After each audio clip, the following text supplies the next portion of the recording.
Assalamualaikum warahmatullahi wabarakatuh. Bismillah, alhamdulillah, wassalatu wassalamu ala rasulillah, wala hawla wala quwata illa billah, amma ba'd. Perkenalkan, nama saya Nurul Fauzi, mahasiswa PPG dalam jabatan PAI Batch 3 periode 1 tahun 2023, LPTK UIN Seizu Purwokerto. Saya berasal dari SMP Negeri 2 Banjarharjo. Pada hari ini, Kamis 12 Januari 2023, saya akan menampilkan video pembelajaran uji kinerja dengan materi ibadah puasa membentuk pribadi yang bertakwa. Selamat menyaksikan.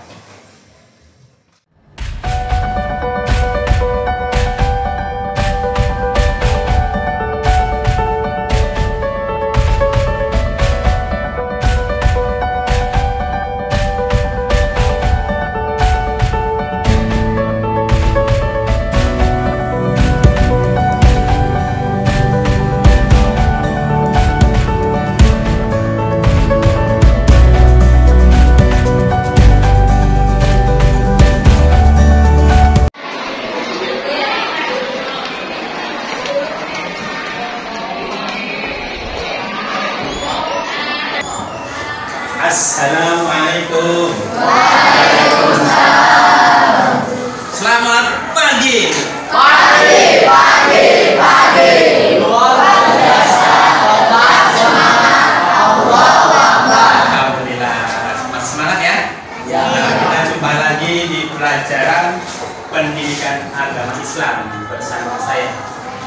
Sebelum kita mulai belajar, bisa ketua kelas mempersiapkan diri kita untuk berdoa. Silakan. Semua belum siap, berdoa dimulai.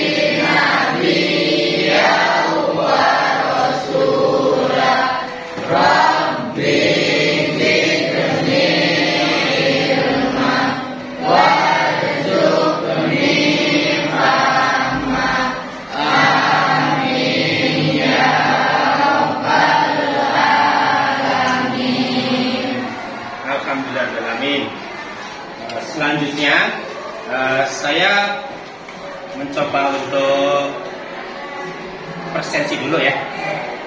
Untuk kehadiran, saya cek dulu kehadirannya sebelum kita mulai ke materi pada hari ini. Saya coba absen dulu. Kelas 8B, 8B. Angga Pratama. Ya. Faira Nelly, Rahma Aryanti, Kakak Aditya Nugraha, Bugi Santoso, Bulan Dida Sapitri.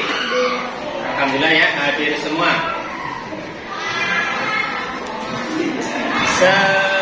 Buku paket pendidikan agama disiapkan. Dan kita sudah memastikan lingkungan kita sudah rapi ya, sudah bersih. Sudah rapi, sudah bersih.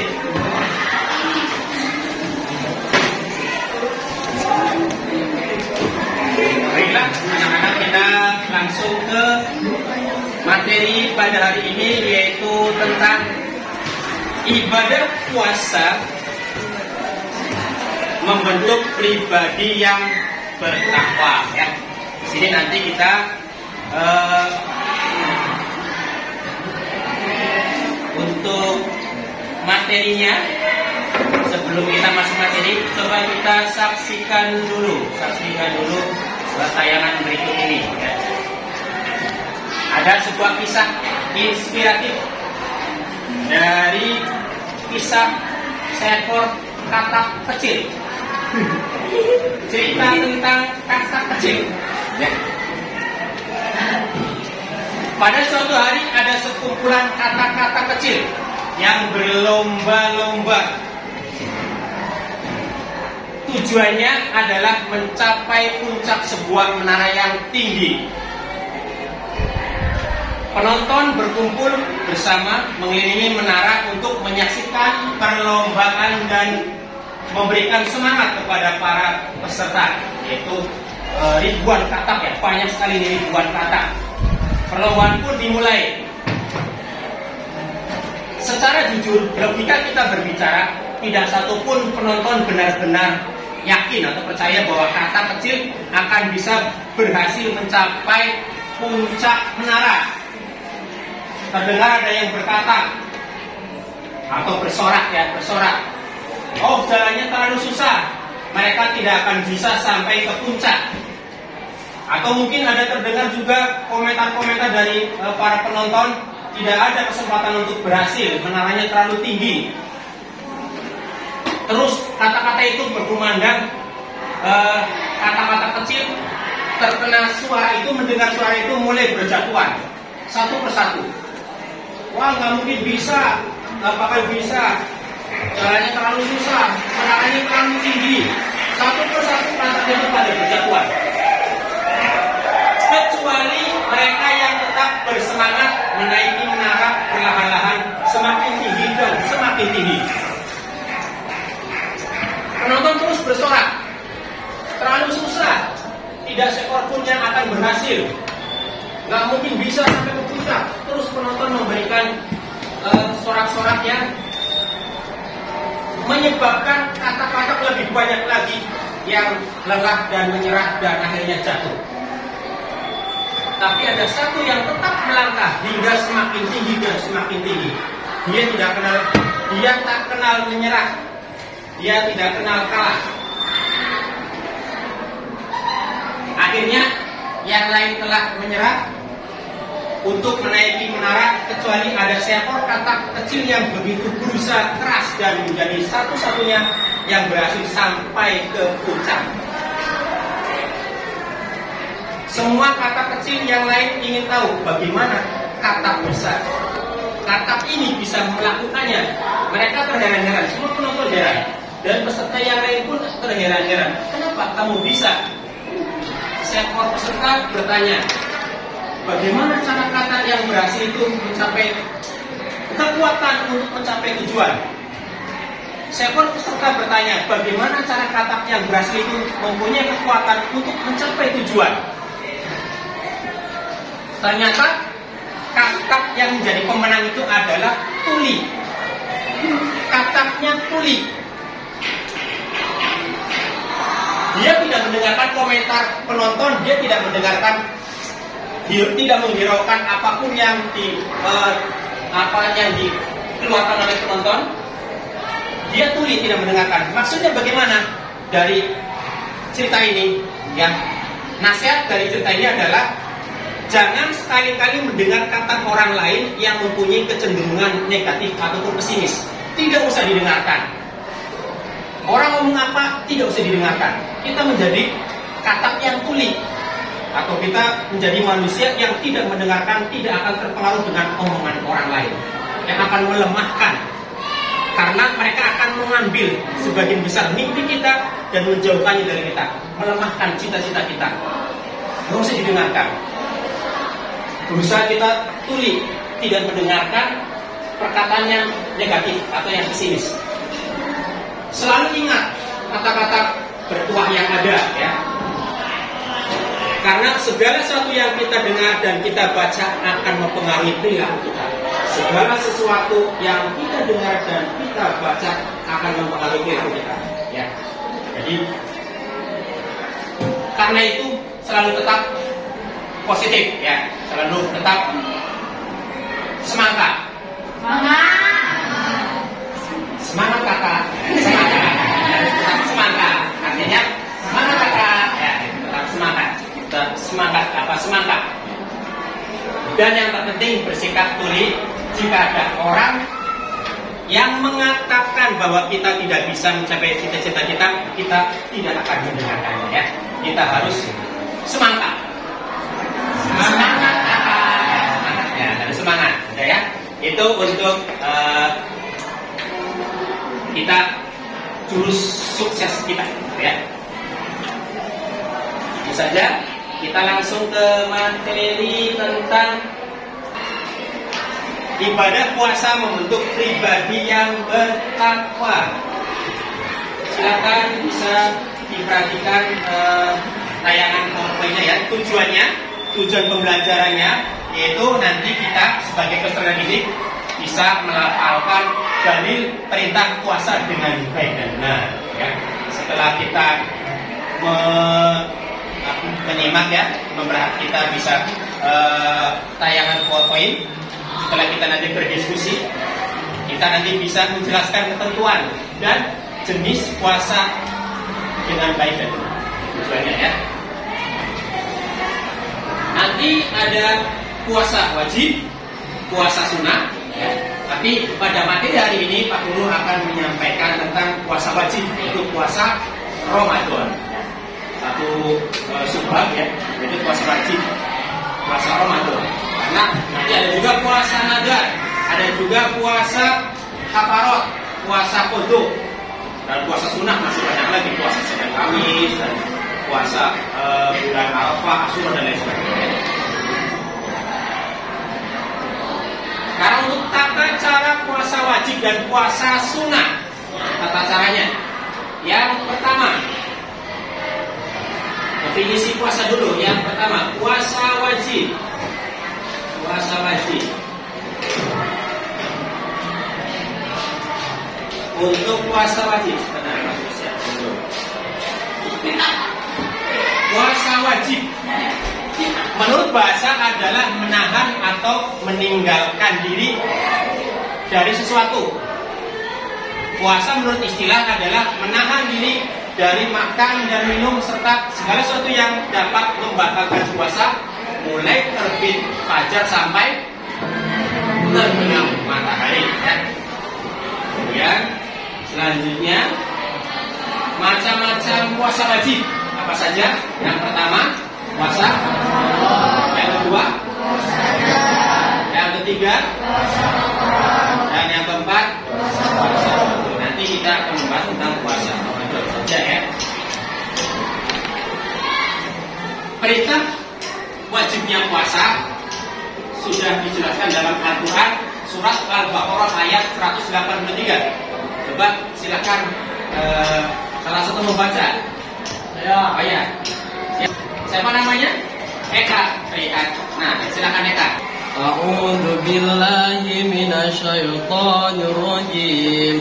Bismillahirrahmanirrahim. Ya ayyuhalladzina amanu kutiba alaikumusyamu kama kutiba alal ladzina min qablikum la'allakum tattaqun. Shadaqallahul adzim. Ya, bagus sekali ya. Itu adalah surat Al-Baqarah ayat 183 tentang perintah wajibnya puasa ya. Yang artinya, hai orang-orang yang beriman, diwajibkan, kutiba alaikumusiyam, diwajibkan atas kalian semua adalah untuk berpuasa. Kama kutiba, sebagaimana diwajibkan alal ladina, kepada orang-orang alal ladina min qablikum, dari sebelum kalian, sebelum kita lahir, sebelum kita sudah diwajibkan. Tujuannya apa? La'allakum tattaqun, tujuannya agar kita mencapai derajat takwa ya. Sehingga kewajiban puasa kepada kita sebagai orang yang beriman untuk untuk meningkatkan ketakwaan kita kepada Allah ya. Selanjutnya syarat wajib puasa. Syarat wajib puasa itu yang pertama balik. Apa itu dinamakan balik? Dewasa. Balik dewasa. Biasanya ditandai kalau perempuan dengan sirkulasi sirkulasi menstruasi, betul. Itu adalah balik. Kalau laki-laki berarti sperma ya, atau sel kelamin jantan lah. Itu ciri-ciri dewasa secara biologis. Nanti kalau secara kecerdasan kita, akal, rasio, berarti orang yang sudah bisa membedakan baik dan buruk itu adalah dewasa. Yang kedua, berakal. Berarti yang tidak punya akal tidak wajib, ya, tidak wajib puasa. Misalkan orang yang tidak punya akal berarti orang gila. Orang gila, ya, orang gila tidak wajib, namanya orang gila nggak punya akal. Yang ketiga yaitu menetap. Maksudnya bukan dalam bepergian, bukan musafir, dia penduduk asli menetap. Bukan bepergian, intinya bukan bepergian, ataupun bukan pendatang. Pendatang itu dijadikan menetap kalau sudah bermalam 3 hari. Kalau dia belum bermalam 3 hari, berarti dia belum dikatakan belum tetap. Yang namanya pendatang, dia masih kecapean, kelelahan, dia tidak diwajibkan puasa. Tapi tetap wajibnya nanti kalau sudah di luar Ramadan harus dikodok, namanya puasa wajib. Kalau dia punya alasan tidak wajib masuk wajib, berarti tetap kena kodok ya di lain waktu. Yang keempat, sanggup atau kuat berpuasa. Berarti ada yang tidak sanggup, misalkan orang yang sakit, kemudian orang yang sudah usia tua, itu juga tidak wajib puasa. Ya, kalau orang yang sakit berarti wajibnya nanti kodok kalau sudah sembuh. Kalau orang tua wajibnya membayar fidyah. Membayar fidyah, orang tua membayar fidyah. Karena kapan lagi puasa kodok? Sudah tua mah nggak bisa diharapkan kodonya, udah semakin tua, tahun depannya semakin tua, sehingga wajibnya membayar fidyah ya. Itu. Selanjutnya, kemudian syarat sah puasa. Untuk syarat sah puasa apa saja? Islam. Yang kedua, suci dari haid bekas. Yang ketiga, Tamis itu dapat membedakan yang beda. Tamis sama dengan balik ya. Yang keempat, maksudnya berarti ada puasa yang tidak boleh, dilarang, yaitu puasa pada tanggal 1 Syawal. Saatnya Idul Fitri malah puasa, itu nggak boleh, malah nanti tidak sah puasanya. Puasa tanggal 10 Dzulhijjah, puasa Hari Raya Idul Kurban, kita malah berpuasa, makanya itu tidak sah puasa. Terus kemudian puasa tanggal 11, 12, 13 hari Tasyrik juga nanti tidak sah ya. Sudah mulai. Baiklah, selanjutnya untuk rukun puasa. Yang pertama yaitu coba niatnya bagaimana? Rukun puasa, niat puasa Ramadan. Bismillahirrahmanirrahim. Yang keras. Nawaitu sauma ghadi an ada'i syahri Ramadana hadhihi sanati lillahi ta'ala. Betul? Coba bareng-bareng bersama-sama. Bismillahirrahmanirrahim. Nawaitu sauma ghadi an ada'i syahri Ramadana hadhihi sanati lillahi ta'ala. Yaitu niat puasa di malam hari ya niatnya ya. Kemudian rukun puasa yang kedua itu meninggalkan sesuatu yang dapat membatalkan puasa ya, makan, minum ya kita tinggalkan ya. Yang ketiga selanjutnya hal yang membatalkan puasa tadi ya, meninggalkan hal-hal yang membatalkan puasa. Di antaranya itu makan dengan sengaja. Maksudnya jika lupa ya tidak batal. Namanya lupa kalau sengaja batal. Tapi kalau ingat segera dikeluarkan lagi yang ada di mulut ya. Karena kita sedang puasa. Yang kedua, minum dengan sengaja. Jika lupa ya tidak batal. Tapi ya harus kita mengingat-ingat lah. Masa kita puasa, Pak saya minum lupa Pak. Nah itu bukan lupa, sengaja itu ya. Kemudian memasukkan sesuatu ke dalam perut lewat lubang anggota badan, ada berapa lubang yang membatalkan puasa? Ya. Yang pertama lubang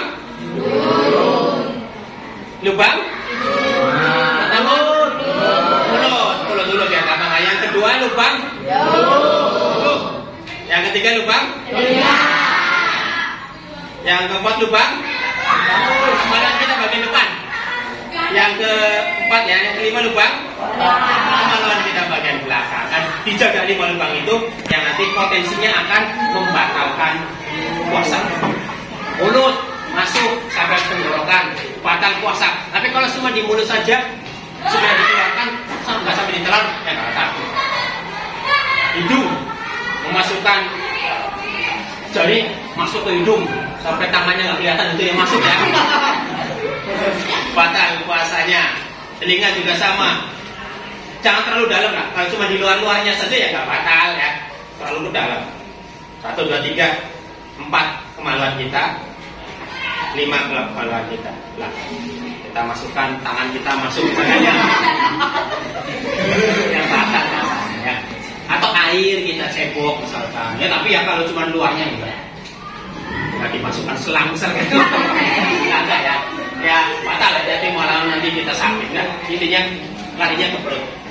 Jadi kalau kita memasukkan lewat selang infus ya tidak batal, tetes mata ya tidak batal gitu ya. Ada 5 lubang yang harus kita jaga: mulut, telinga, hidung, kemaluan depan. Enggak saja ya. Kemudian apa lagi?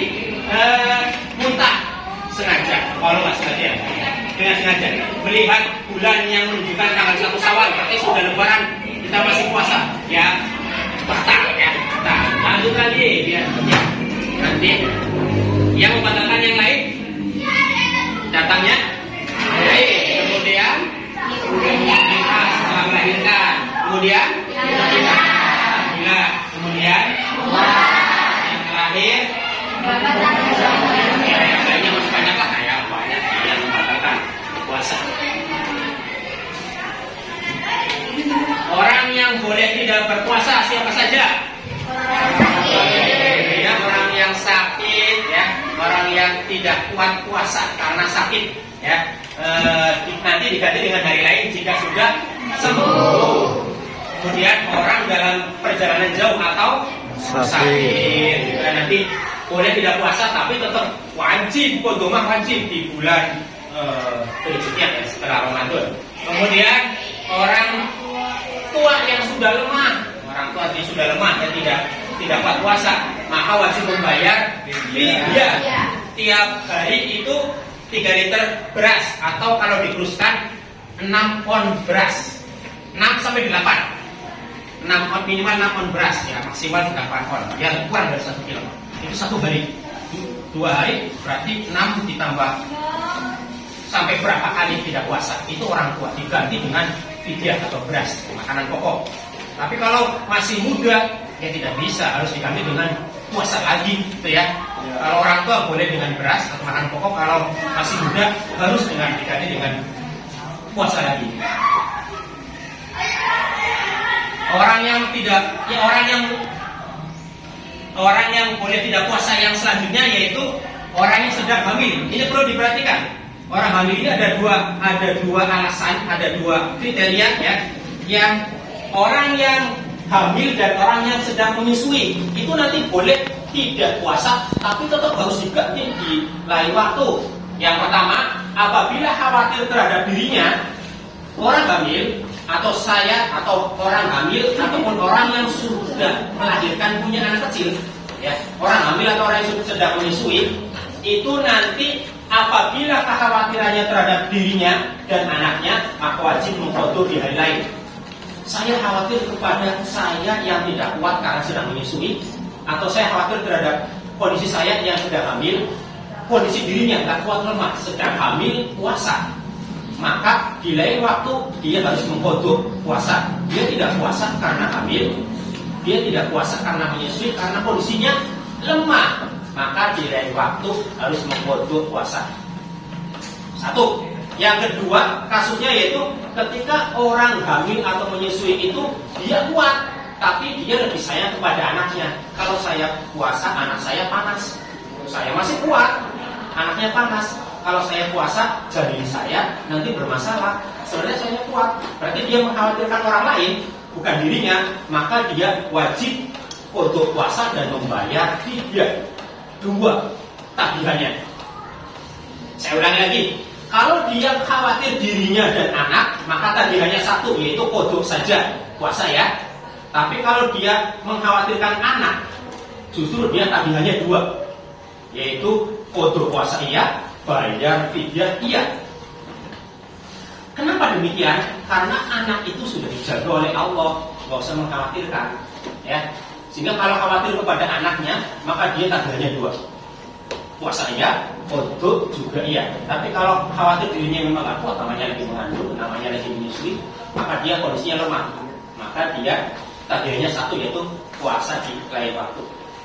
Kodoknya, paham ya? Ya ini. Jadi apabila kekhawatiran terhadap dirinya dan anaknya, maka wajib mengkodok di hari lain saja. Tapi apabila khawatir terhadap anaknya, maka wajib mengkodok di hari yang lain dan membayar fidyah. Fidyah itu membayar denda, itu beras 6 on, paham ya? Atau 3/4 liter ya setiap hari yang ditinggalkan. Berapa hari? 6 on dikali berapa hari? Ya. Hal yang dihindari ketika puasa, ya, yang perlu kita hindari karena nanti akan berdampak pada puasa itu akan berkurang nilai pahalanya. Yang pertama yaitu memfitnah. Yang kedua menggunjing atau gosip. Yang ketiga kemudian melihat perbuatan maksiat yang mata tidak dijaga ya. Lihat binatang yang tidak pakai baju, lihat lato-lato ya misalnya, lato-lato binatang ya. Kemudian memandang wanita dengan syahwat, dengan hawa nafsu kan. Kemudian bercerita atau mendengarkan cerita bohong, itu nanti berdampak pada derajat nilai puasa kita yang akan berkurang, cuma dapat lapar dahaga saja, nggak dapat pahala apa. Perlu kita hindari ya, Soalnya puasa wajib yang disunahkan, hal yang perlu yang disunahkan dalam berpuasa, yaitu menyegerakan berbuka. Udah cukup berbuka, itu minum 1 tuh. Kemudian buka dengan kurma yang manis-manis, ya bisa lah melihat diri sendiri di cermin manis itu lah ya, misalkan ya. Yang manis-manis apa selain kurma kan banyak. Kemudian mengakhirkan sahur supaya kita lebih kuat di siangnya, tidak banyak mengeluh. Kemudian memperbanyak beramal baik, beramal soleh ya, sedekah dan lain sebagainya ya. Membaca Quran tadarus ya. Itu dulu dari Pak Guru materi tentang puasa sunnah. Puasa wajib, puasa Ramadan. Untuk puasa sunnah nanti pertemuan yang akan datang. Sekarang coba kita membentuk kelompok. Nanti kita mencoba untuk evaluasi. Kita coba apa saja yang telah Pak Guru sampaikan tadi.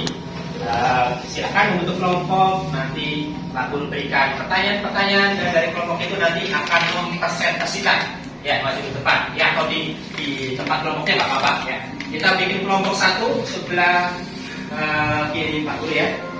Dan kelompok 2, kelompok 3 dan kelompok 4. Kita bentuk kelompok untuk mendiskusikan materi yang tadi sudah aku sampaikan. Kelompok 1 ya, saya bagikan menulis jawabannya. Kelompok 2, kelompok 4 ya, ditulis syarat wajib. Kelompok 2 syarat sah. Kemudian untuk kelompok 3 nanti menyebutkan rukun puasa. Kelompok 4 nanti menyebutkan orang-orang yang boleh berbuka, orang-orang yang boleh tidak berpuasa. Boleh tidak berpuasa maksudnya di lain waktu nanti mengkodoknya gitu ya. Silakan disebutkan ya. Setelah itu nanti dipresentasikan, salah satu mempresentasikannya ya. Silakan waktunya 5 menit cukup ya? 5 menit dari sekarang, silakan.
Cukup ya waktunya ya? Cukup ya. Nanti kita coba untuk mempresentasikan hasil dari diskusi setiap kelompok ya. Coba nanti salah satu ketuanya mempresentasikan. Bolehlah langsung di depan di tempat duduknya. Silakan untuk kelompok 1 mempresentasikan. Hasil dari diskusi kelompok saya yaitu 1. Berakal sehat sehingga orang gila tidak wajib melaksanakan puasa. 2. Balik, yaitu orang yang sudah dewasa baik fisiknya maupun dewasa pemikirannya sehingga anak-anak belum wajib melaksanakan puasa. 3. Mampu berpuasa, orang yang sudah tua, rusa, dan juga orang sakit yang tidak memiliki harapan tersebut berarti tidak wajib melaksanakan puasa. Akan tetapi diganti dengan membayar fidyah, yaitu membayar beras 1 mud, yaitu kurang lebih 1 liter beras. Sekian dari presentasi saya, kurang lebihnya mohon maaf. Assalamualaikum warahmatullahi wabarakatuh. Ya, silakan lagi. Ya, baik sekali ya. Yang penting keberanian kita menyampaikan pendapat. Masalah salah nomor 2 ya nanti kita bisa bahas. Tapi sudah betul ya syarat wajib puasa ya, syarat wajib puasa sudah disampaikan. Sekarang untuk kelompok 4 coba mempresentasikan hasil diskusinya. Assalamualaikum warahmatullahi wabarakatuh. Ini hasil diskusi kami orang-orang yang boleh berbuka pada bulan Ramadan. 1. Berpuasa sakitnya semakin parah, namun ia harus menggantikannya di hari lain apabila sudah sembuh nanti. 2. Orang yang sedang dalam perjalanan jauh, ia pun wajib mengqadha puasanya di hari lain. 3. Orang tua yang sudah lemah sehingga tidak kuat lagi untuk berpuasa, ia wajib membayar fidyah, yakni bersedekah tiap hari 3/4 liter beras atau yang sama dengan itu kepada fakir miskin. 4. Orang yang sedang hamil dan menyusui anak, kedua perempuan ini kalau khawatir akan menjadi mudarat kepada dirinya sendiri atau beserta anaknya, mereka wajib mengqadha puasanya sebagaimana orang yang sedang sakit. Kalau hanya khawatir akan menimbulkan mudarat bagi anaknya, ia wajib mengqadha puasanya dan membayar fidyah kepada fakir miskin. Itu hasil diskusi dari kami. Wassalamualaikum warahmatullahi wabarakatuh.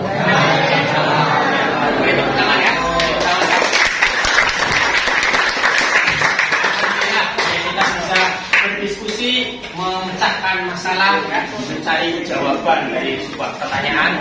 Nah, keberanian itu yang paling utama. Kita berani mengungkapkan kebenaran ya. Bahwa tadi yang terakhir itu tadi ada pertanyaan orang yang boleh tidak berpuasa tapi wajib nanti diganti di lain waktu sakit parah ya, yang tidak bisa diharapkan kesembuhannya itu nanti boleh tidak berpuasa ya. Nanti di lain waktu juga tidak kuat, maka dengan bayar fidyah. Tapi kalau sakitnya sakit biasa kemudian masih kuat, ya berarti di lain waktu wajibnya mengqadha ya. Kalau sakitnya tidak bisa diharap kesembuhannya, wajibnya membayar fidyah. Harus bisa membedakan ya. Itu nanti orang tua mah mau pojok kapan lagi, semakin tua ya otomatis dia membayar ya 6 on beras setiap puasa yang ditinggalkan. Hasil diskusi dari kita semua, setiap kelompok sudah mempresentasikan, alhamdulillah sudah baik sesuai dengan materi hari ini tentang puasa wajib, yaitu puasa Ramadan ya. Apa saja syarat-syaratnya, syarat wajibnya, syarat-syaratnya sudah kita bahas tadi. Apa saja yang membatalkan, kemudian siapa yang boleh tidak berpuasa, kemudian digantikan di lain waktu, sudah semua kesimpulannya. Jadi puasa wajib ya, harus wajib kita laksanakan, kecuali ada madorot tadi. Madorot itu berbahaya bagi orang yang sakit, maka boleh tidak berpuasa, tapi wajib mengkot tuh gitu ya. Kemudian kita yang terakhir, kita coba untuk menyimpulkan atau dari ini semua hikmah apa yang bisa kita peroleh dari menjalankan ibadah puasa, kewajiban menjalankan ibadah puasa ya. Silakan, ada yang bisa menyampaikan hikmahnya? Ulan ya, silakan Ulan. Yang pertama, sebagai upaya untuk mendekatkan diri kepada Allah. Yang kedua, sebagai upaya melatih kedisiplinan, kejujuran, dan kepercayaan diri.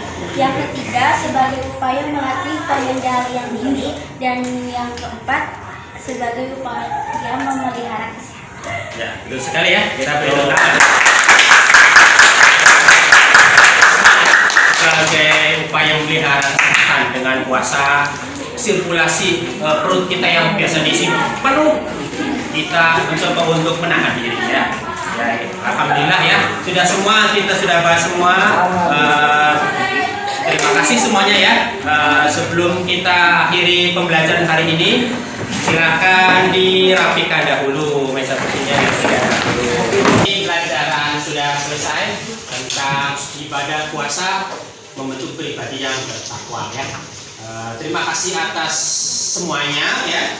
Jangan lupa kita bisa berlatih, tidak hanya puasa wajib, besok hari Senin, Kamis kita bisa latihan atau berpuasa sunnah ya, sebelum datangnya puasa wajib, puasa Ramadan ya. Jangan lupa dulu, sebelum Pak Guru akhiri, mari kita berdoa bersama dulu. Mudah-mudahan semuanya mendapatkan keberkahan dan selamat. Besok jangan lupa untuk berangkat sekolah tadi ya.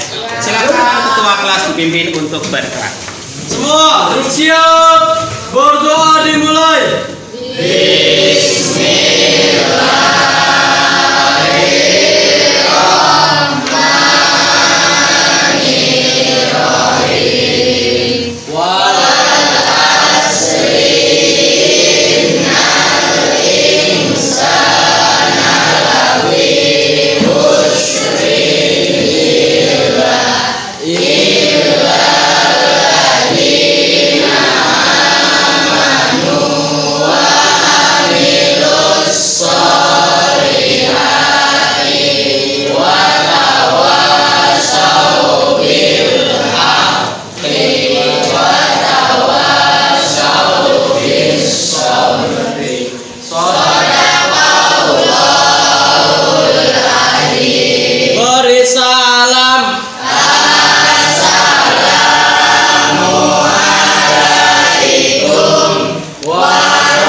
Waalaikumsalam warahmatullahi wabarakatuh.